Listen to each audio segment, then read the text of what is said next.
Maybe it's like a magic. Thank you, Bolpagon.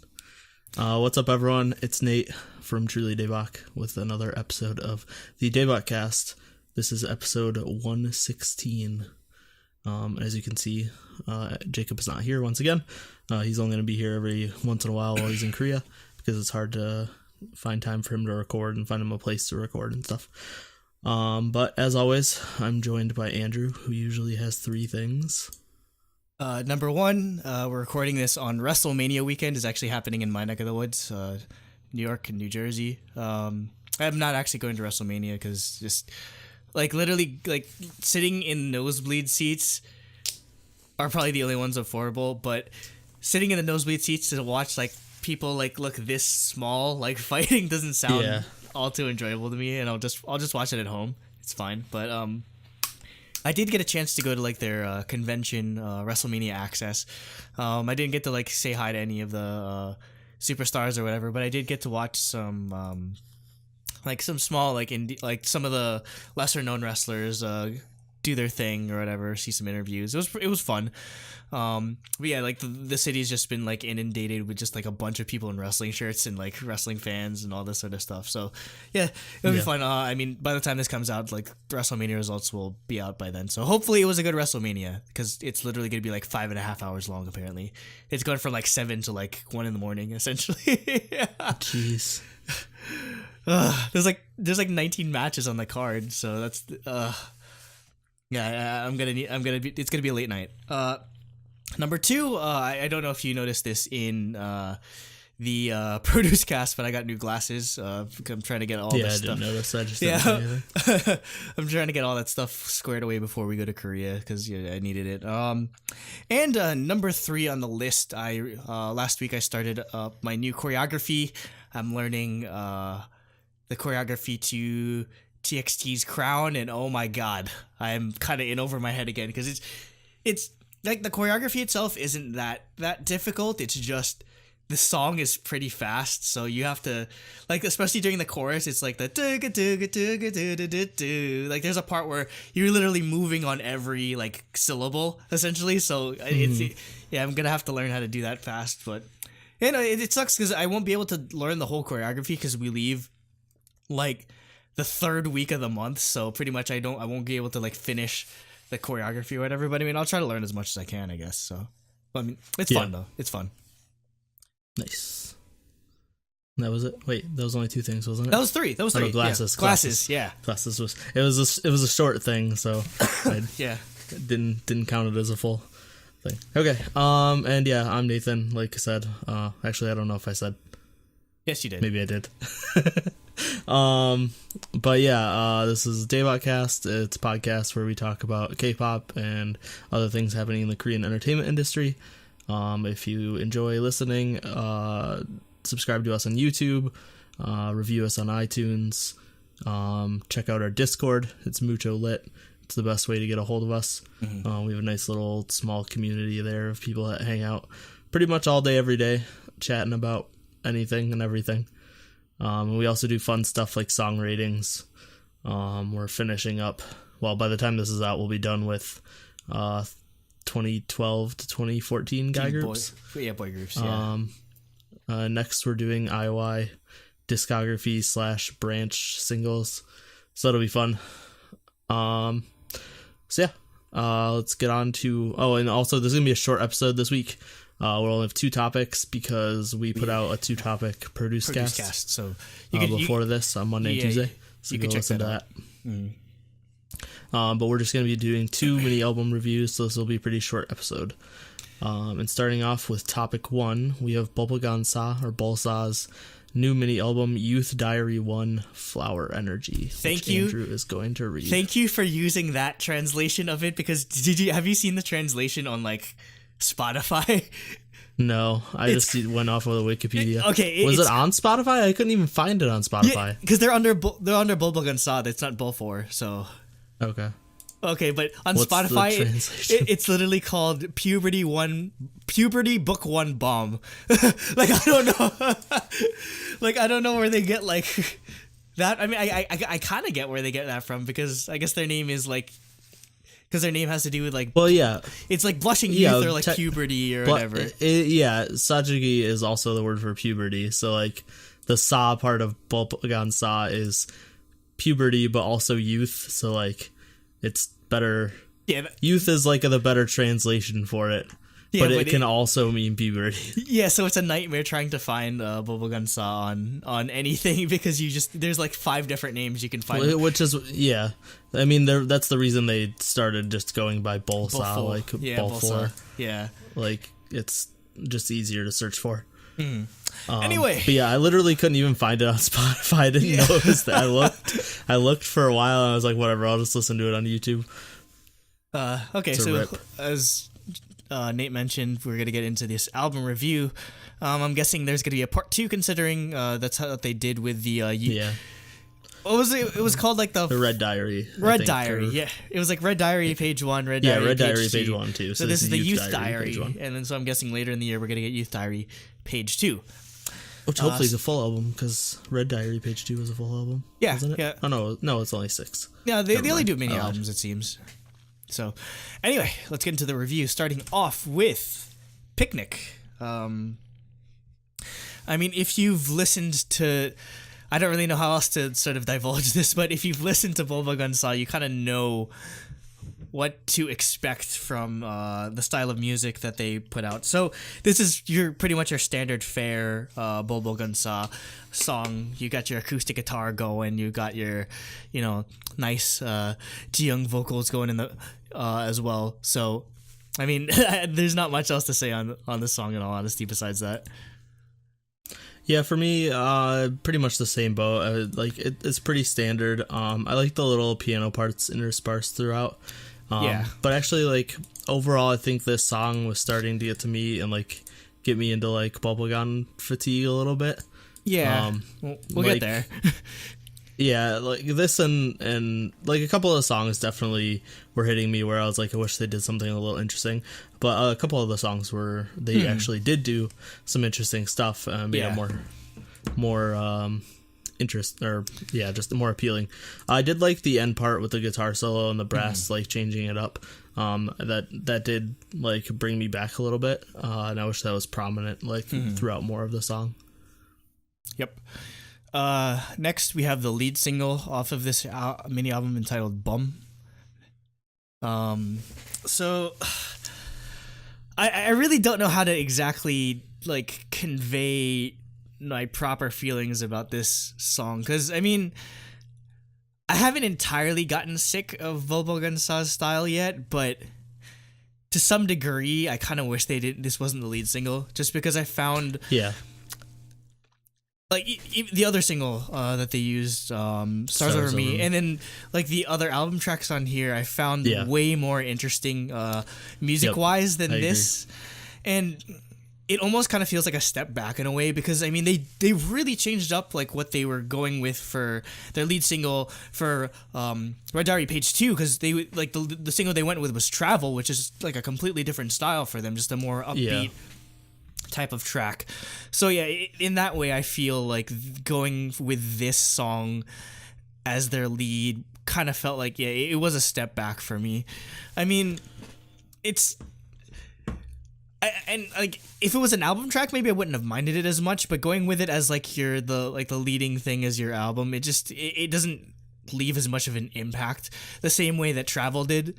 And I mean, like, Travel it wasn't a song I was like completely in love with, like Jacob was, where he streamed it like 100 times in like a couple weeks. But if I were to go back and listen to like 볼빨간 사, I'd rather go listen to something like Travel or their earlier stuff than like go to this first, in all honesty.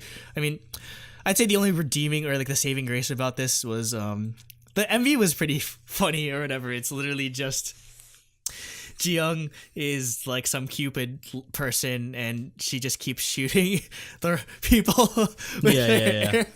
I just think it was funny the way Ji-yoon's soul just getting shot with the arrow. It looked like she got like shot with a gunner. And no, I had the idea of like somebody on the internet needs to make a GIF of Ji-young shooting the arrow, and then it just cuts to Boromir in Fellowship of the Ring getting shot with the arrow. It's just like a perfect like GIF mash sort of thing. But yeah, I think that's the one thing I still like about Bubblegum size. Like they make funny music videos, or they make more than just the music video for the lead single. So and they're kind of going with that again here. Yeah. Yeah, I'm pretty much the exact same boat. I really like the plucky guitar part. And like I thought there were some good strings in there too, and the vocal layering at the end was nice. But overall, yeah, it's more bubblegum, and like it didn't stand out too much. Yeah, I'm in the same boat. I wish they changed it up. Like I probably would be fine with it as an album track, but as the single, it just didn't stand out enough. It wasn't interesting enough. Yeah. But then for the music video, yeah, I also agree. I thought it was adorable. I thought it was funny with like, yeah, Ji-young missing. She's trying to shoot the guy and then she misses and hits Ji-yoon a couple times. And yeah, Ji-yoon just does the like over the top, like she's being shot by an actual bow and arrow, even though Ji-young's supposed to be like this Cupid thing. And I really like the color palette. Like it's like super saturated. But then yeah, like there's a lot of with like the pink on her wings and stuff, and the Ji-yoon's hair was pink as well. Like it looked really good. I think maybe one thing that I feel like they're underutilizing is like Ji-yoon has a really nice singing voice, but for whatever reason, it seems like a lot of their lead singles, it's almost exclusively Ji-young doing like the heavy lifting. And I mean, I know maybe she doesn't like having to sing all the time, but I mean, she actually has a nice voice, and I think maybe that help keep things fresh as opposed to just hearing Ji-young's voice like for a good like 20-25 minutes when listening to all of their albums, just like mixing it up in that way. It's just a thought. And I mean, like there's some songs where she does like rap verses as well. So I mean, yeah, they have tools that they've used before, which is why it kind of feels like a disappointment when they don't really take advantage of it in this type of lead single. Yeah, I agree. Moving on to the next song with a music video, "Stars Over Me." This one I actually enjoyed a lot more, and I feel like my recurring thing here is I feel like every song after this could have made a better lead single than Bomb did. 100%. Yeah, because just the chorus vocals on this are so much better than on Bomb.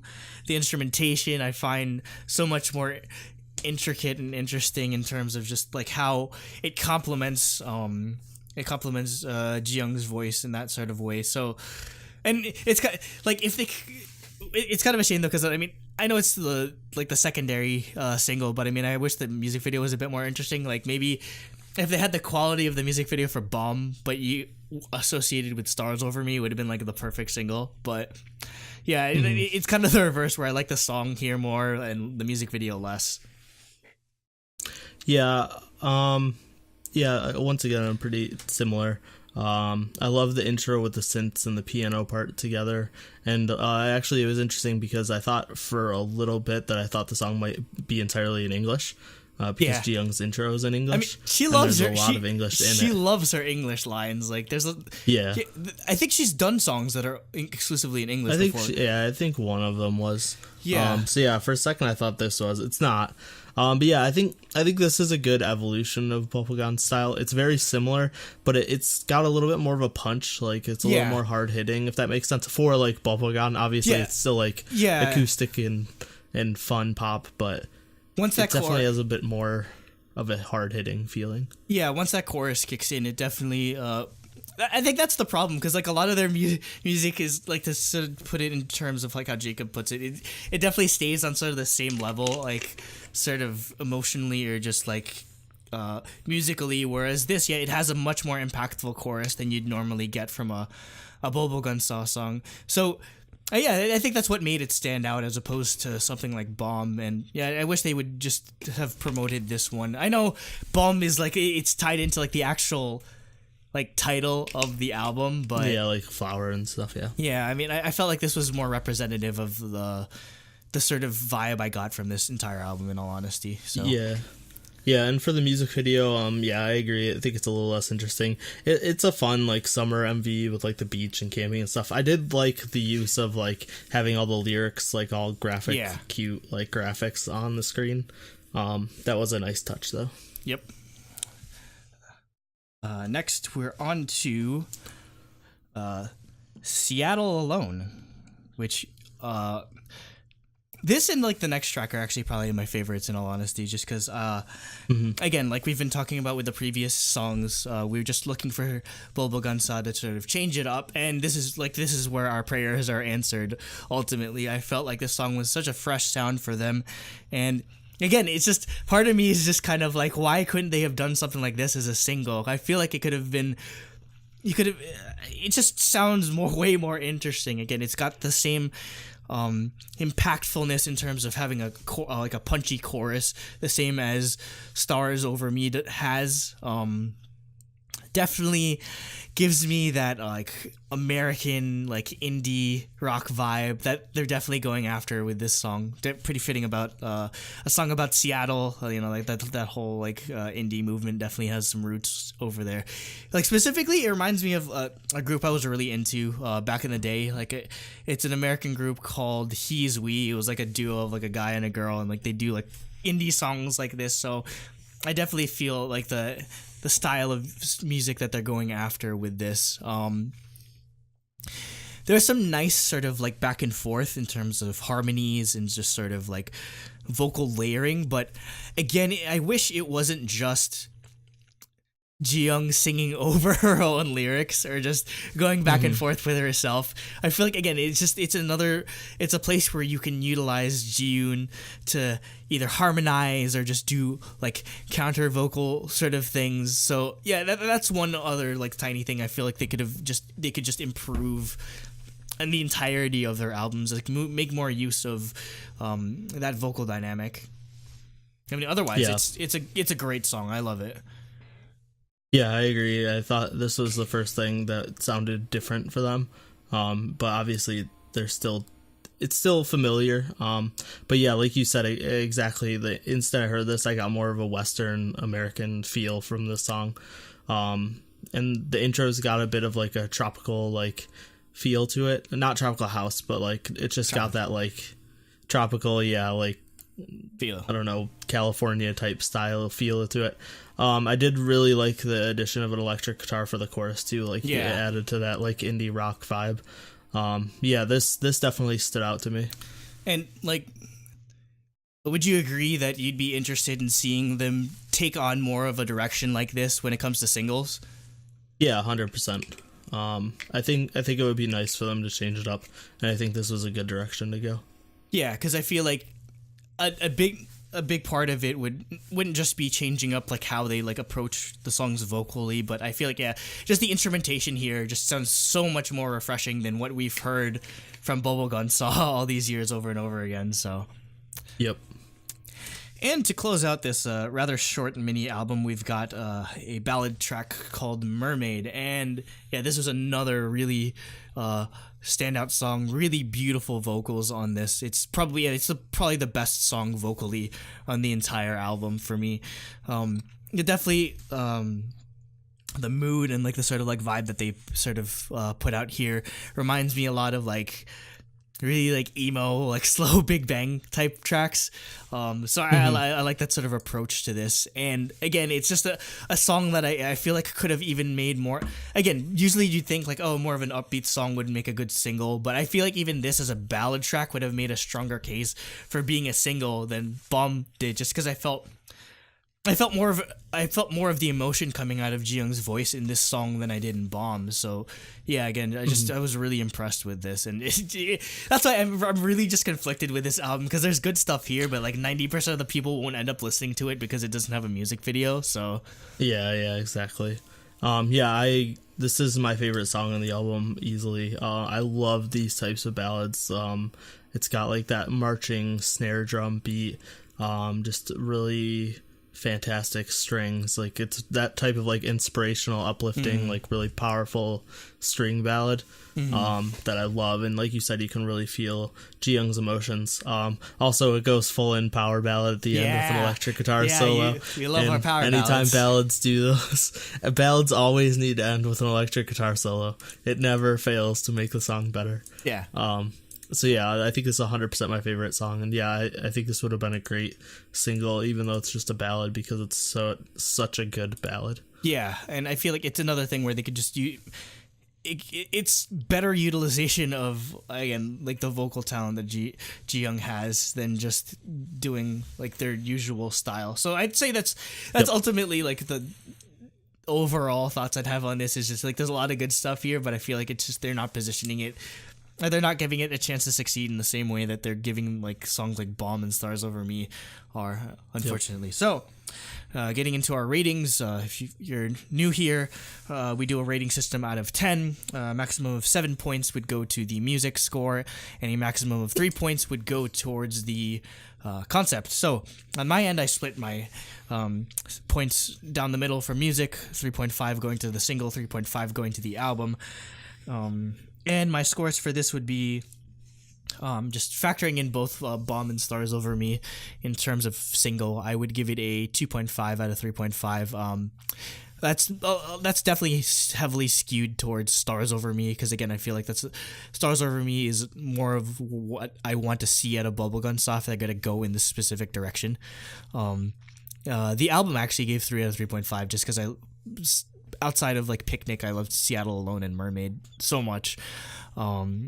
Concept, I only give a 1.5 out of 3 though, because I feel like they're just as much as I love the cute music video of Bomb, I mean, other than that, it just didn't do much else that they haven't done before. So adding all that up, I'd give it a 7 out of 10.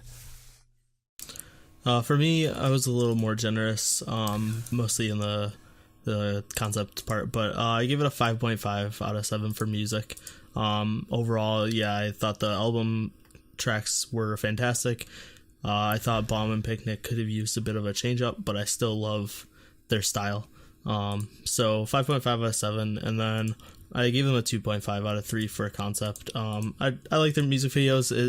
It's kind of hard to rate them for a concept because they don't have like choreography or really like styling or anything. They should though, because I was watching an episode of Weekly Idol where they went on. Ji-yoon knows all the Ji-yoon knows all the choreo, but she's like so stiff. It's amazing though. It's so funny to watch. But yeah, and Ji-yoon doesn't dance at all, unfortunately. But yeah. They can learn. I want to see Bubblegum Soft choreography just for the hell of it. So yeah, so I was a little generous. So I gave it 2.5. So overall an 8. Do you want me to read Cooper and Jacobs? I can read Cooper's. You could do Jacobs for today. Okay. Do you want me to go first then? Or? Yeah, go first. Okay. So Jacob said, Bol빨간 사 never fails to make me feel nice and warm inside. That is definitely their biggest strength, and I think they certainly still excel in this department. While one might think they don't do anything that is unique to them, I think they are really great at the basic things, and especially so when it counts. Bol빨간 사 has this undescribable quality to them that makes them so charming and easy to listen to. As always, Ji-young's vocals come out so sweet and were a delight to listen to. Ji-yoon's guitar playing and sporting vocals shined in this release as well. While the title track Bomb didn't exactly tread much new ground, I still really enjoyed it, as it's just more of what I want from them. I think the song with the most growth for them was in Seattle Alone, where they explore a completely new sound from them with much heavier percussion and dance influences. That was definitely one of the standouts on the album for me. I think the song Mermaid was also a standout for me as well, and stands now as one of their best ballads. Overall, I think this was another great release from bol빨간 사, and although the title track wasn't much that was new, I was happy to hear new music from them that is still of similar great quality. So pretty much mirrored exactly what we said. For music, he gave a 6.5 out of 7, and concept he gave a 2 out of 3, giving them an 8.5. On Cooper's end, he said, quote, "So I've never been a fan of BOL4's music." Starting off wonderfully there. I usually find the vocals to be too airy and the guitar work kind of samey. This album didn't change my mind on them, but it does have my new favorite song from them. Mermaid is one of the best ballads I've heard all year and will definitely end up being on my top of the year list. The MVs for the title tracks are fine, but didn't really hold my attention. They should have just focused on having one really good MV. Picnic and Bomb are okay for me. Stars Over Me is a nah? Okay. And Seattle Alone was nice, but Mermaid will be on repeat. overall, this didn't make me a fan, but if they can make more songs like Mermaid, I will definitely start enjoying them more. He gave a 4 out of 7 for music, a 1.5 out of 3 for concept, leading to a 5.5 out of 10 as a final score. So, he's a hater. You gave it a straight 8 or an 8.5? I forget. Straight 8. It's a 7.25, rounding up to 7.5. Okay, so 7.25 is our rating. 7.5. Okay. I mean, good, not great. Yeah, good, not great. I mean, like, I'm still kind of, I don't know. It's just, it definitely is like where I'd expect this kind of album to be, and I feel like, yeah, they do have to. They do kind of have to blow us away in the latter end of the year if I feel like that whatever Youth Diary number 2 ends up being. Hopefully they do incorporate more of what they were using in Seattle Alone and Mermaid instead of just falling back on their laurels, so to speak. Definitely let us know what your thoughts are on Bullbugan Saw's Youth Diary 1 Flower Energy in the comments. Do you like the style that they're going with now? Do you want them to change it up, like I said before? Which was your favorite track? Do you love Mermaid? Do you want them to do more ballads like that? Please definitely let us know in the comments below. There's actually 2 music videos for this. The main one, it's got like this cool sci-fi aesthetic with like a weird statue in the middle of this desert planet that they're performing on, and like starts raining, they come to life. It was cool. And then the other one uses this new anime called Naruto. So like it's